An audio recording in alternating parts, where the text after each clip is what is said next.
Alléluia. L'un des résultats de l'impatience, après ce que j'ai énuméré ici, sont les murmures contre Dieu et contre les hommes de Dieu. Alléluia. La patience est l'un des composants des fruits de l'esprit. Un enfant de Dieu qui a franchi par le Seigneur, c'est attendre le temps de Dieu. La Bible dit, au temps marqué par Dieu, il fait toutes choses. Alléluia. Et pour chacun de nous, Dieu s'est choisi un temps.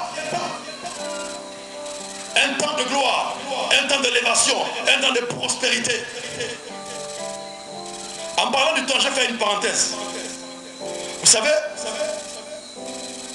la Bible dit que Dieu est le maître des temps et des circonstances. Dis Amen.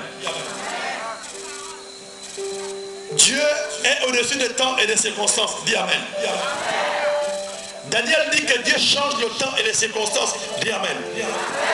Mais cependant, il y a une chose que je sais, c'est que Dieu marche aussi avec le temps. Dis Amen. Alléluia. Maintenant,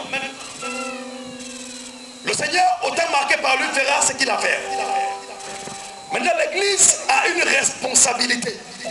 Ou le chrétien a une responsabilité, c'est celle de discerner le temps de Dieu. Dis Amen. Si tu n'arrives pas à discerner le temps de ta visitation, eh bien tu passes à côté de ton miracle. Dis Amen. Paul dit, vous savez le temps, plus à quel temps nous sommes. C'est l'heure de nous réveiller du sommeil, car le salut est plus proche de nous que lorsque nous avons cru. Donc un chrétien qui ne sait pas discerner le temps de sa visitation, c'est un chrétien qui pourra passer à côté de son miracle. Alléluia.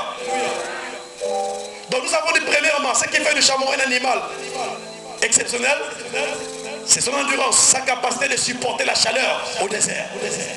Deuxièmement, ce qui fait du chameau un animal exceptionnel, c'est le fait que le chameau est lent. Et nous avons dit que la lenteur du chameau, c'est l'image de la patience. Alléluia. La troisième chose qui fait du chameau un animal exceptionnel, c'est son estomac.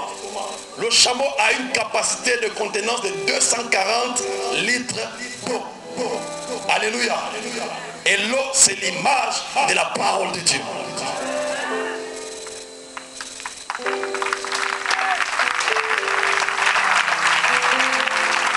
Amen.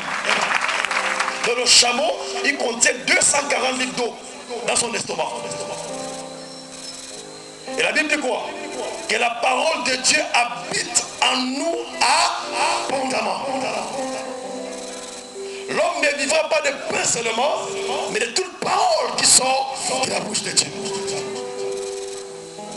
Quelqu'un en qui la parole n'habite pas abondamment sera un chrétien faible. Un chrétien qui ne connaît, parce que de par la parole de Dieu, nous avons connaissance de nos droits et nous avons aussi connaissance de nos devoirs. Alléluia. Nous avons des droits et nous avons aussi des devoirs. Et la Bible dit quoi? Mon peuple périt faute de connaissance. La parole de Dieu doit habiter en nous abondamment. Je me suis donné une discipline personnelle. Par jour, je lis au moins 10 chapitres de la Bible. Par jour, je lis au moins 10 chapitres de la Bible. Parce que je veux que la parole de Dieu habite en moi abondamment.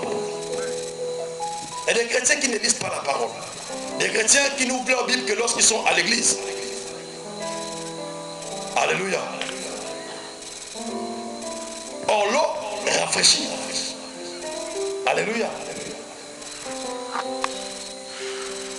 Donc s'il te plaît, si tu n'étais pas ami de la parole de Dieu, laisse-moi encore te rappeler que dans cette parole, il y a tes droits, il y a tes devoirs. Et tu ne pourras pas être un chrétien fort si tu ne connais pas la parole de Dieu. La Bible dit que le diable est venu dans Matthieu chapitre 4.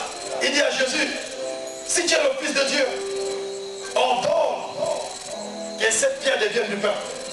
Alléluia. Il dit, si tu es le Fils de Dieu, il dit ordonne. Il n'a pas dit, parle, il dit ordonne que cette pierre devienne du pain. Mais pourquoi le diable met en évidence le mot ordonner? Parce qu'il savait qu'un ordre de Dieu circonstances, même si Jésus ordonnait que la pierre devienne du pain, la pierre est du pain. Alléluia.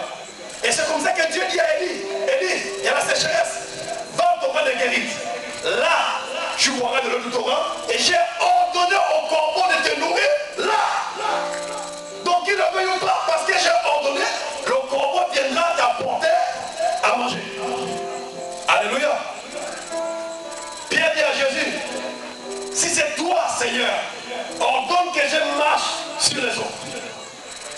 Jésus dit à Pierre, viens, Jésus donne un ordre. Et Pierre commence à marcher sur les eaux. Alléluia. Et quand Dieu parle, Dieu ne négocie pas. La Bible dit, Dieu dit que la lumière soit et la lumière brille. Donc Dieu a donné des ordres. Il appelle à l'existence des choses qui n'existent pas comme cela existait. Alléluia. Donc si tu ne connais pas la parole de Dieu, non seulement tu seras faible, deuxièmement, tu ne connaîtras pas tes droits et tu ne connaîtras pas tes devoirs. Que la parole de Dieu habite en nous à Alléluia. La Bible dit, puisque tu as rejeté la connaissance, moi aussi je te rejetterai. Donc un homme qui rejette la connaissance, un chrétien qui rejette la connaissance, c'est quelqu'un qui s'éloigne de Dieu sans ça se rend compte. Il dit, puisque tu as rejeté la connaissance, moi aussi je te rejetterai. Alléluia. Il dit, j'aime celui qui m'aime et j'honore celui qui m'honore.